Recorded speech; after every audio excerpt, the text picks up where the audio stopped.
Good morning, Manna Church. It's Chris, and it's the second day of our series on the benefits of listening. Today, we're going to focus on making our ears attentive. Now, I know that sounds like I'm talking to a bunch of first graders. Let's make our ears attentive, kids. But it says that very thing in the second chapter of Proverbs. Let me read it to you. Proverbs chapter 2, starting in verse 1. My children, if you will receive my words and treasure my commandments within you, make your ear attentive to wisdom and incline your heart to understanding. Make your ear attentive.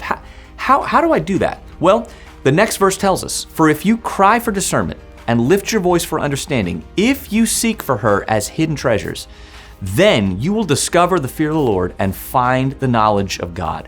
For the Lord gives wisdom, and from his mouth come knowledge and understanding.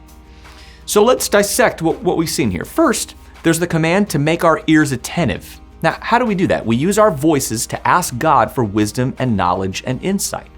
How can we apply this in our relationship to God and our relationship to others? Well, we use our voices for a lot of things, but we're honestly not very good at listening. Why? Frankly, because our mouths are usually open, making or responding to statements.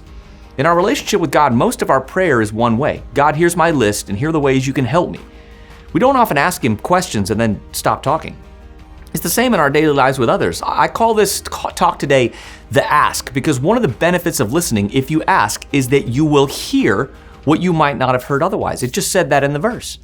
If I come home at the end of the day and don't ask my son how his day was, I just have to hope that it comes up in conversation. But the benefit of listening to him is that by asking a question and then being quiet and allowing him to respond, I learn about his day. I learn about him.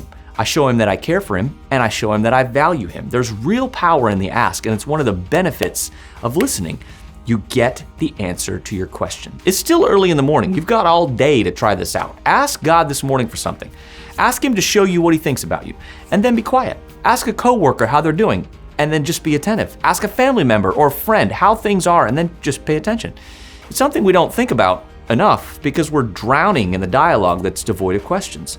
Make your ear attentive through the ask. See you tomorrow.